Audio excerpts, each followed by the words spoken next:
ನಮಸ್ಕಾರ ಸ್ನೇಹಿತರೆ, ಮಸ್ತ್ ಮಗ ಚಾನಲ್ನ NRI ಸ್ಪೆಸಿಫಿಕ್ ಸುದ್ದಿ ಸಂಚಿಕೆ NRI ಕಾರ್ನರ್ಗೆ ಸ್ವಾಗತ. ನಾನು ಅಮರ್ ಪ್ರಸಾದ್. ಅಮೆರಿಕದಲ್ಲಿ ಸಿಟಿಜನ್ಶಿಪ್ಗೆ ಅರ್ಜಿ ಹಾಕೋರಿಗೆ ಶುಲ್ಕ ಭಾರಿ ಏರಿಕೆಯಾಗ್ತಾ ಇದ್ರೆ, ಇತ್ತ ಜಪಾನ್ ವೀಸಾ ಫೀಸ್ ಕೂಡ 5 ಪಟ್ಟು ಹೆಚ್ಚಾಗಿದೆ. ಆದರೆ ದುಬೈನಲ್ಲಿ ಮನೆ ಬಾಡಿಗೆ ಕಟ್ಟೋರಿಗೆ ಫ್ಲೆಕ್ಸಿ ರೆಂಟ್ ರಿಲೀಫ್ ಸಿಕ್ಕಿದೆ. ಇದರೊಂದಿಗೆ NRI ಡಾಲರ್ ಸೆಳೆಯೋಕೆ ಬ್ಯಾಂಕ್ಗಳು FCNR ಬಡ್ಡಿಯನ್ನು ಜಾಸ್ತಿ ಮಾಡಿವೆ. ಬನ್ನಿ ಈ ವಾರದ ದೇಶ ವಿದೇಶದ ಎಲ್ಲ ಎಕ್ಸ್ಕ್ಲೂಸಿವ್ NRI ಸ್ಪೆಸಿಫಿಕ್ ಸುದ್ದಿಯನ್ನು ನೀಟಾಗಿ 1 by 1 ನೋಡ್ತಾ ಹೋಗೋಣ. ಮೊದಲಿಗೆ ಅಮೆರಿಕದ department of homeland security citizenship ಫೀಸನ್ನು ಭಾರಿ ಏರಿಕೆ ಮಾಡ್ತಿದೆ.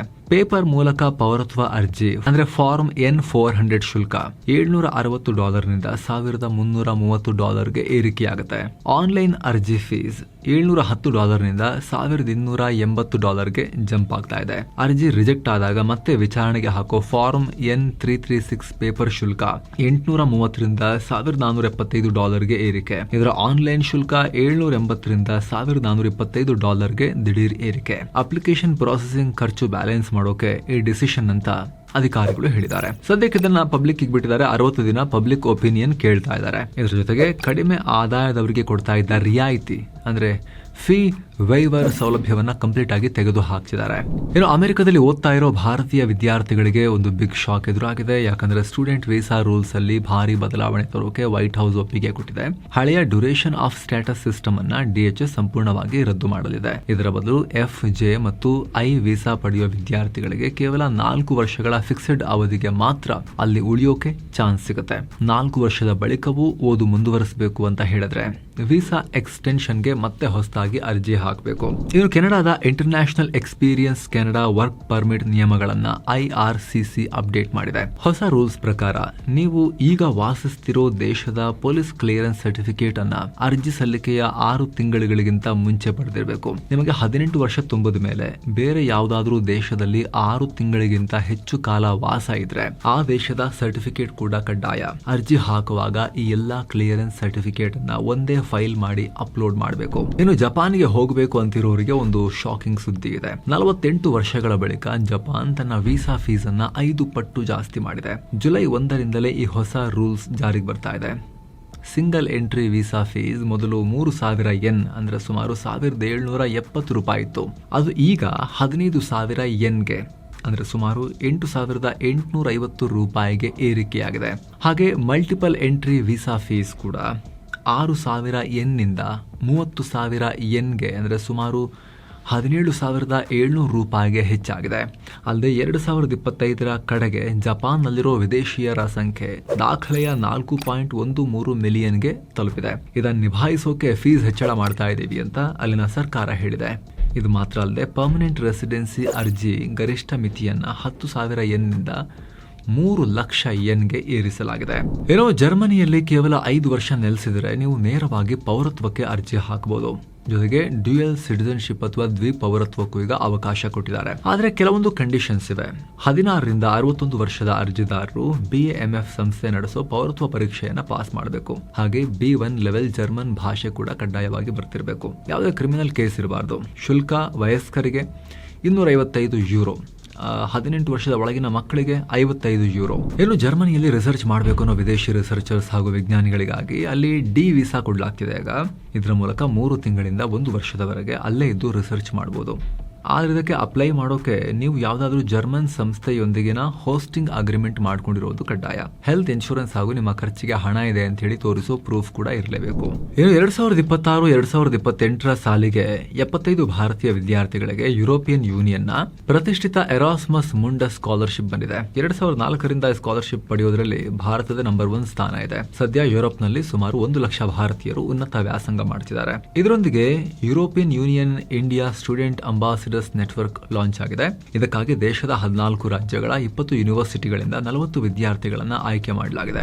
ಸ್ನೇಹಿತರೆ, ಅಮೆರಿಕ ಸೇರಿದ ಹಾಗೆ ಹಲವು ರಾಷ್ಟ್ರಗಳಲ್ಲಿ ತರ ಇಮಿಗ್ರೇಷನ್ ರೂಲ್ಸ್ ದಿನೇ ದಿನೇ ಟೈಟೇ ಆಗ್ತಿದೆ. ಲೈಫ್ ಸಿಕ್ಕಾಪಟ್ಟೆ ಅನ್ಸರ್ಟನ್. ಇವಾಗಂತಲ್ಲ, ಈ ಹಿಂದೇನು ಮುಂದೇನು ಕೂಡ ವಿದೇಶದಲ್ಲಿ ಕಷ್ಟಪಟ್ಟು ನಮ್ಮ NRIಗಳು ದುಡಿತಾ ಇರ್ತಾರೆ ಅವ್ರ ಫ್ಯಾಮಿಲಿಗೋಸ್ಕರ. ಹೀಗಿರುವಾಗ ಫ್ಯಾಮಿಲಿಗೆ ಫಿನಾನ್ಷಿಯಲ್ ಸೆಕ್ಯೂರಿಟಿಗೆ ಯಾರೆಲ್ಲ ಸ್ಟೆಪ್ಸ್ ತಗೊಂಡಿದ್ದೀರಿ? ನಿಮಗೆಲ್ಲ ಗೊತ್ತೇ ಇರುತ್ತೆ ವಿದೇಶಗಳಲ್ಲಿ ಕೆಲಸ ಮಾಡ್ತಿದ್ದೀರಿ ಅಂತ ಹೇಳಿದ್ರೆ ಟರ್ಮ್ ಇನ್ಶೂರೆನ್ಸ್ ನ ಮಹತ್ವ ಏನು ಅಂತ. ಅದರಲ್ಲೂ ಕೂಡ ಸ್ನೇಹಿತರೆ, ಭಾರತದ ಟರ್ಮ್ ಇನ್ಶೂರೆನ್ಸ್ ವಿದೇಶಗಳಿಗಿಂತ ತುಂಬಾ ಕಮ್ಮಿಗಾಗುತ್ತೆ. ಅಮೆರಿಕ, UAE ಅಥವಾ ಸಿಂಗಾಪುರ್ಗೆ ಕಂಪೇರ್ ಮಾಡಿದ್ರೆ 50% ಕಮ್ಮಿ, ಅರ್ಧಕ್ಕರ್ಧ ಕಮ್ಮಿ. ತಿಂಗಳಿಗೆ 679 ರೂಪಾಯಿಗೆಲ್ಲ ನೀವು 1 ಕೋಟಿ ರೂಪಾಯಿ ಕವರೇಜ್ ಕೊಡೋ ಟರ್ಮ್ ಇನ್ಶೂರೆನ್ಸ್ಗಳನ್ನು ಮಾಡಿಸ್ಬೋದು. ಏನೊಂಚೂರು ಜಾಸ್ತಿ ಹಾಕಿದ್ರೆ 2 ಕೋಟಿ ರೂಪಾಯಿ ಕವರೇಜ್ ಇರೋ ಟರ್ಮ್ ಇನ್ಶೂರೆನ್ಸ್ ಸಿಕ್ಬಿಡ್ತವೆ. ಪ್ಯೂರ್ ಪ್ರೊಟೆಕ್ಷನ್ ಪ್ಲಾನ್ಸ್ ಟರ್ಮ್ ಅಂತ ಹೇಳಿದ್ರೆ ಏನಾದರೂ ಹೆಚ್ಚು ಕಮ್ಮಿಯಾಗಿ ದುಡಿಯೋ ವ್ಯಕ್ತಿಯನ್ನ ಕಳ್ಕೊಂಡ್ರೆ ಫ್ಯಾಮಿಲಿ ಸೀದಾ ಫ್ಯಾಮಿಲಿಗೆ ಲಂಸಮ್ ಆಗಿ ಸಿಗುತ್ತೆ. 5 ಕೋಟಿ ರೂಪಾಯಿ ಕವರೇಜ್ ಇರೋ ತನಕ ಮಾಡಿಸ್ಕೊಳ್ಳೋಕೆ ಅವಕಾಶ ಇರುತ್ತೆ. ಫಾರಿನ್ ಕಂಪನಿಗಳಲ್ಲಿ ಸಿಗದ 99 ವರ್ಷದವರೆಗಿನ ಲಾಂಗ್ ಕವರೇಜ್ ಆಪ್ಷನ್ಸ್ ಕೂಡ ಭಾರತದಲ್ಲಿ ಸಿಗುತ್ತೆ. ಪ್ರಾಸೆಸ್ ಕೂಡ ತುಂಬಾ ಸಿಂಪಲ್ ಇದೆ. ಆನ್ಲೈನ್ ಮತ್ತು ವಿಡಿಯೋ KYC ಮೂಲಕ ಇದನ್ನ ಶುರು ಮಾಡ್ತಾರೆ. ಮೆಡಿಕಲ್ಸ್ ಕೂಡ ಮಾಡಿಸ್ತಾರೆ. ಗ್ಲೋಬಲ್ ಲೆವೆಲ್ ನಲ್ಲಿ ಫ್ರೀ ಆಗಿ ಟೆಸ್ಟ್ ಮಾಡಿಸ್ತಾರೆ. Top companies 99% plus claim settlement ratio ಹೊಂದಿದ್ದಾರೆ ಭಾರತದಲ್ಲಿ. ಒಂದು ವೇಳೆ ಕ್ಲೇಮ್ ಮಾಡೋ ಸಂದರ್ಭ ಬಂತು ಅಂದ್ರೆ ಫ್ಯಾಮಿಲಿಗೆ ದುಡ್ಡು ಡೈರೆಕ್ಟ್ ಆಗಿ NRE ಅಕೌಂಟ್ಗೆ ಟ್ಯಾಕ್ಸ್ ಫ್ರೀ ಆಗಿ ಒಂದು ಶಾರ್ಟ್ ನಲ್ಲಿ ಜಮೆ ಆಗುತ್ತೆ. ಭಾರತಕ್ಕೂ ಬರೋ ಅವಶ್ಯಕತೆನೂ ಇಲ್ಲ. ಡೆಡಿಕೇಟೆಡ್ ಮ್ಯಾನೇಜರ್ ಎಲ್ಲ ಫ್ರೀ ಆಗಿ ನೋಡ್ಕೊಳ್ತಾರೆ. ಆನ್ಯುವಲ್ ಪೇಮೆಂಟ್ ಮಾಡಿದ್ರೆ 5% ಡಿಸ್ಕೌಂಟ್ ಕೂಡ ಸಿಗುತ್ತೆ. ಇವತ್ತಿನ ಕಾಲದಲ್ಲಿ ಟರ್ಮ್ ಇನ್ಶೂರೆನ್ಸ್ ಆಪ್ಷನ್ ಅಲ್ಲ, ಇದು ಮ್ಯಾಂಡೇಟರಿ. ಆಸಕ್ತ NRIಗಳು ವಿಡಿಯೋ ಕೆಳಗಡೆ ಡಿಸ್ಕ್ರಿಪ್ಷನ್ ಮತ್ತು ಪಿನ್ ಮಾಡಿರೋ ಕಾಮೆಂಟ್ ನಲ್ಲಿ ಕೊಟ್ಟಿರೋ ಲಿಂಕ್ ಅನ್ನ ಮಿಸ್ ಇಲ್ಲದೆ ಚೆಕ್ ಮಾಡಿ ಅಪ್ಲೈ ಮಾಡಿ ನಿಮ್ಮ ಫ್ಯಾಮಿಲಿಯನ್ನ ನೀವು ಪ್ರೊಟೆಕ್ಟ್ ಮಾಡಬಹುದು ಆರ್ಥಿಕವಾಗಿ. ಬನ್ನೀಗ NRI ಕಾರ್ನರ್ ನಲ್ಲಿ ಕಂಟಿನ್ಯೂ ಮಾಡೋಣ.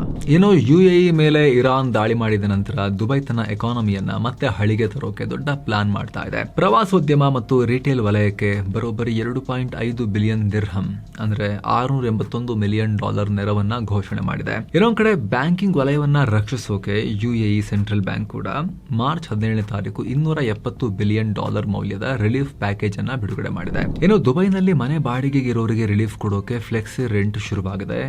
ಇದರ ಮೂಲಕ ಇನ್ಮುಂದೆ ರೆಂಟ್ ಅನ್ನ ತಿಂಗಳಿಗೊಮ್ಮೆ ಅಥವಾ ಕ್ವಾರ್ಟರ್ಲಿ ಕಟ್ಟಬಹುದು. ಈ ಹಿಂದೆ ದುಬೈನಲ್ಲಿ ವರ್ಷದ ಪೂರ್ತಿ ಬಾಡಿಗೆಯನ್ನ 1 ರಿಂದ 4 ಪೋಸ್ಟ್ ಡೇಟೆಡ್ ಚೆಕ್ ಮೂಲಕ ಅಡ್ವಾನ್ಸ್ ಆಗಿ ಕೊಡಬೇಕಾಗಿತ್ತು. ಬಾಡಿಗೆದಾರರು ದಿಢೀರಂತ ಊರು ಬಿಟ್ರೆ ಲ್ಯಾಂಡ್ ಲಾರ್ಡ್ಸ್ಗೆ ಲಾಸ್ ಆಗುತ್ತೆ ಅಂತ ಈ ರೂಲ್ಸ್ ಇತ್ತು. ಆದ್ರೀಗ ದುಬೈ ಲ್ಯಾಂಡ್ ಡಿಪಾರ್ಟ್ಮೆಂಟ್ ಈ ಹಳೆ ರೂಲ್ಸ್ ಅನ್ನ ತೆಗೆದುಹಾಕಿದೆ. ಹೊಸ ಪ್ಲಾನ್ ಆದಷ್ಟು ಬೇಗ ಜಾರಿಗೆ ತರೋಕೆ VASL, DR ಸೇರಿದ ಹಾಗೆ 12 ದೊಡ್ಡ ರಿಯಲ್ ಎಸ್ಟೇಟ್ ಕಂಪನಿಗಳೊಂದಿಗೆ DLT ಅಗ್ರಿಮೆಂಟ್ ಮಾಡಿಕೊಂಡಿದೆ. ಹೀಗಾಗಿ ಹಳೆಯ ಚೆಕ್ ಸಿಸ್ಟಮ್ ಬಿಟ್ಟು ಕ್ರೆಡಿಟ್ ಕಾರ್ಡ್, ಡೆಬಿಟ್ ಕಾರ್ಡ್ ಬಳಸಿ ಈಸಿಯಾಗಿ ಮಂತ್ಲಿ ರೆಂಟ್ ಅನ್ನ ಪೇ ಮಾಡಕ್ಕೆ ಈಗ ಅವಕಾಶ ಕೊಡ್ತಿದ್ದಾರೆ. ಇನ್ನು UAE ನಲ್ಲಿ ಪ್ರೈವೇಟ್ ಟ್ಯೂಷನ್ ಮಾಡೋರಿಗೆ ಹೊಸ ಅಧಿಕೃತ ಪರ್ಮಿಟ್ ವ್ಯವಸ್ಥೆ ಜಾರಿಗೆ ಬಂದಿದೆ. ಶಿಕ್ಷಕರು, ಸರ್ಕಾರಿ ಮತ್ತು ಖಾಸಗಿ ಉದ್ಯೋಗಿಗಳು ಹಾಗೆ 15 ರಿಂದ 18 ವರ್ಷದ ವಿದ್ಯಾರ್ಥಿಗಳು ಕೂಡ ಲೀಗಲ್ ಆಗಿ ಟ್ಯೂಷನ್ ಹೇಳ್ಕೊಡ್ಬೋದು. ಆದ್ರೆ ಇದಕ್ಕಾಗಿ ಅಲ್ಲಿನ ಮಾನವ ಸಂಪನ್ಮೂಲ ಸಚಿವಾಲಯ ಪೋರ್ಟಲ್ ನಲ್ಲಿ ಅರ್ಜಿ ಹಾಕಬೇಕು. ಅರ್ಜಿ ಹಾಕಿದ 2 ದಿನಗಳಲ್ಲಿ ಪರ್ಮಿಟ್ ಸಿಗುತ್ತೆ. 2 ವರ್ಷಗಳವರೆಗೆ ವ್ಯಾಲಿಡ್ ಇರುತ್ತೆ. ಮುಖ್ಯವಾಗಿ 15 ರಿಂದ 18 ವರ್ಷದ ವಿದ್ಯಾರ್ಥಿಗಳಿಗೆ ಪೋಷಕರ ಒಪ್ಪಿಗೆ, ಮೆಡಿಕಲ್ ಫಿಟ್ನೆಸ್ ಮತ್ತು ಸರ್ಟಿಫಿಕೇಟ್ ಕಡ್ಡಾಯ. ಏನೋ ವಿದೇಶಿಗರು ಸೌದಿಯಲ್ಲಿ ಈಸಿಯಾಗಿ ಆಸ್ತಿ ಖರೀದಿ ಮಾಡೋಕೆ ಸೌದಿ ಪ್ರಾಪರ್ಟೀಸ್ ಅನ್ನೋ ಹೊಸ ಡಿಜಿಟಲ್ ಪೋರ್ಟಲ್ ಲಾಂಚ್ ಮಾಡಿದ್ದಾರೆ. ವಿದೇಶಿಗರು ತಮ್ಮ ರೆಸಿಡೆನ್ಸಿ ನಂಬರ್ ಅಥವಾ ಡಿಜಿಟಲ್ ID ಬಳಸಿ ಆನ್ಲೈನ್ ನಲ್ಲೇ ಪ್ರಾಪರ್ಟಿಗೆ ಅರ್ಜಿ ಹಾಕಬಹುದು. ಸೌದಿಯಲ್ಲಿರೋ ಇಸ್ಲಾಮಿಕ್ ಜಗತ್ತಿನ ಪವಿತ್ರ ಸ್ಥಳಗಳಾದ ಮೆಕ್ಕಾ ಮತ್ತು ಮದೀನಾದಲ್ಲಿ ಮಾತ್ರ ನಿರ್ಬಂಧ ಇದೆ. ಅಲ್ಲಿ ಮುಸ್ಲಿಮರು ಮತ್ತು ಸೌದಿ ಕಂಪನಿಗಳಿಗೆ ಮಾತ್ರ ಅವಕಾಶ. ಈ ಹೊಸ ಆನ್ಲೈನ್ ಸಿಸ್ಟಮ್ ನಿಂದ ರಿಯಲ್ ಎಸ್ಟೇಟ್ ವಲಯದಲ್ಲಿ ಟ್ರಾನ್ಸ್ಪರೆನ್ಸಿ ಬರುತ್ತೆ ಅಂತ ಅಧಿಕಾರಿಗಳು ಹೇಳಿದ್ದಾರೆ. ಇನ್ನು ಒಮಾನ್ ನಲ್ಲಿ ಯಾವುದೇ ಸ್ಪಾನ್ಸರ್ ಇಲ್ಲದೆ ಆಸ್ತಿ ಮಾಲೀಕರು ಮತ್ತು ವಿದೇಶಿ ಹೂಡಿಕೆದಾರರು ಈಸಿಯಾಗಿ ರೆಸಿಡೆನ್ಸಿ ಪಡಿಬಹುದು. ಆದ್ರೆ ವೀಸಾ ಇಶ್ಯೂ ಆದ ಕೇವಲ 3 ತಿಂಗಳ ಒಳಗಡೆ ಅವರು ಒಮಾನ್ ಪ್ರವೇಶ ಮಾಡಬೇಕು ಅನ್ನೋ ಕಟ್ಟುನಿಟ್ಟಿನ ಕಂಡೀಷನ್ ಇದೆ. ಇನ್ನು GCC ನಾಗರಿಕರು, ಲೈಸೆನ್ಸ್ ಇರೋ ವಿದೇಶಿ ಹೂಡಿಕೆದಾರರು, ಆಸ್ತಿ ಮಾಲೀಕರು ಮತ್ತು ಸರ್ಕಾರಿ ನೌಕರರು ತಮ್ಮ ಕುಟುಂಬಸ್ಥರನ್ನ ಈಸಿಯಾಗಿ ಸ್ಪಾನ್ಸರ್ ಮಾಡಬಹುದು. ಇನ್ನು ವಿದೇಶಿ ವಿನಿಮಯ ಹೆಚ್ಚಿಸೋಕೆ ಭಾರತ ಸರ್ಕಾರ ಭರ್ಜರಿ ಪ್ಲಾನ್ ಮಾಡಿದೆ. ವಿದೇಶಿ ಕರೆನ್ಸಿ ಠೇವಣಿಗಳ ಮೇಲೆ 7.1%ಕ್ಕೂ ಅಧಿಕ ಗ್ಯಾರಂಟಿ ರಿಟರ್ನ್ಸ್ ಆಫರ್ ಮಾಡಲಾಗಿದೆ. ಜೊತೆಗೆ ಬ್ಯಾಂಕ್ಗಳು ಈ ಠೇವಣಿಗಳ ಮೇಲೆ ಬರೋಬ್ಬರಿ 9 ಪಟ್ಟು ಲೆವರೇಜ್ ಮತ್ತು ಸಾಲ ಸೌಲಭ್ಯವನ್ನು ಕೊಡಲಿವೆ. ಈ ಸ್ಪೆಷಲ್ ಆಫರ್ ನಿಂದ ಸೆಪ್ಟೆಂಬರ್ ಒಳಗಡೆ ಹೆಚ್ಚುವರಿ $50 ಬಿಲಿಯನ್ ಬರೋ ನಿರೀಕ್ಷೆ ಇದೆ. 2013ರಲ್ಲೂ ಇದೇ ಟ್ರಿಕ್ ಮೂಲಕ $34 ಬಿಲಿಯನ್ ಅನ್ನ ಸಂಗ್ರಹ ಮಾಡಿದ್ವು ಬ್ಯಾಂಕ್ಗಳು.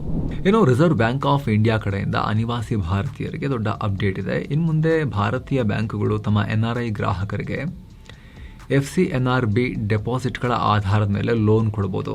ಹಾಗೆ stand by letters of credit SBLC ಕೂಡ ಇಶ್ಯೂ ಮಾಡಬಹುದು ಅಂತ RBI ಸ್ಪಷ್ಟನೆ ಕೊಟ್ಟಿದೆ.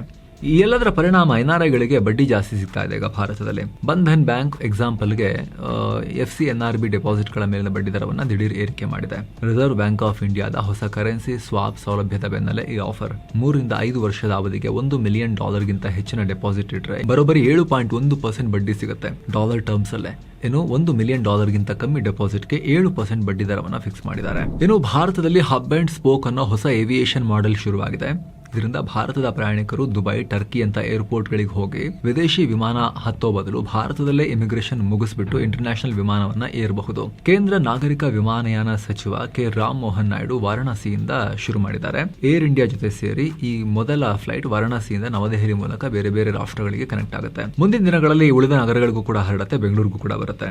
ಈ ಮಾಡೆಲ್ನ ದೊಡ್ಡ ಲಾಭ ಏನು ಅಂದ್ರೆ, ನೀವೀಗ ಉದಾಹರಣೆಗೆ ಬೆಂಗಳೂರಲ್ಲೂ ಬರುತ್ತಲ್ವ ಇದು, ಅವಾಗ ಬೆಂಗಳೂರಲ್ಲಿ ನೀವು ಫಾರಿನಿಗೆ ಹೋಗ್ತಿದ್ದೀರಿ ಅಂದರೆ ನಿಮ್ಮ ಇಮಿಗ್ರೇಷನ್ ಪ್ರೊಸೆಸನ್ನು ಬೆಂಗಳೂರಲ್ಲೇ ಮುಗಿಸ್ಕೊಂಡು ಹೊರಡ್ಬೋದು. ಸೊ ಫ್ರೆಂಡ್ಸ್, ಇದಿಷ್ಟು ಈ ವಾರದ NRI ಸ್ಪೆಸಿಫಿಕ್ ಸುದ್ದಿ ಮುಖ್ಯಾಂಶಗಳು. ಕಡೆದಾಗಿ ಕ್ವಿಕ್ ರಿಮೈಂಡರ್ ಸ್ನೇಹಿತರೆ, ಆಗಲೇ ಹೇಳಿದ NRI ಟರ್ಮ್ ಇನ್ಶೂರೆನ್ಸ್ ಅಲ್ಲಿ ನಿಮಗೇನಾದರೂ ಆಸಕ್ತಿ ಇತ್ತು ಅಂದರೆ ವಿಡಿಯೋ ಕೆಳಗಡೆ ಡಿಸ್ಕ್ರಿಪ್ಷನ್ ಮತ್ತು ಪಿನ್ ಮಾಡಿರೋ ಕಮೆಂಟ್ನಲ್ಲಿ ಕೊಟ್ಟಿರೋ ಲಿಂಕ್ ಮೂಲಕ ನೀವು ಭಾರತದ ಎಲ್ಲ ಪ್ರೊವೈಡರ್ಗಳ ಪ್ಲಾನ್ಗಳನ್ನು ಕಂಪೇರ್ ಮಾಡಿ ನಿಮ್ಮ ವಿದೇಶದಲ್ಲಿ ಇರೋ ಪ್ರೈಸ್ಗಿಂತ ಅರ್ಧಕ್ಕರ್ಧ ಕಮ್ಮಿ ಪ್ರೈಸ್ನಲ್ಲಿ ಕೋಟ್ಯಂತರ ರೂಪಾಯಿ ಅಪ್ ಟು 5 crore ರೂಪೀಸ್ ತನಕನೂ ಕೂಡ ನೀವು ನಿಮ್ಮ ಫ್ಯಾಮಿಲಿಗೆ ಫಿನಾನ್ಷಿಯಲ್ ಸೆಕ್ಯೂರಿಟಿಯನ್ನು ಒದಗಿಸಬಹುದು ಟರ್ಮ್ ಇನ್ಶೂರೆನ್ಸ್ ಮೂಲಕ. ಆಸಕ್ತರು ಲಿಂಕನ್ನು ಚೆಕ್ ಮಾಡಿ, ವಿಡಿಯೋ ಕೆಳಗಡೆ ಡಿಸ್ಕ್ರಿಪ್ಷನ್ ಮತ್ತು ಪಿನ್ ಮಾಡಿರೋ ಕಮೆಂಟ್ನಲ್ಲಿದೆ. ಮತ್ತೆ ಭೇಟಿ ಆಗ್ತಿರೋಣ ಸ್ನೇಹಿತರೆ. ನಮಸ್ಕಾರ.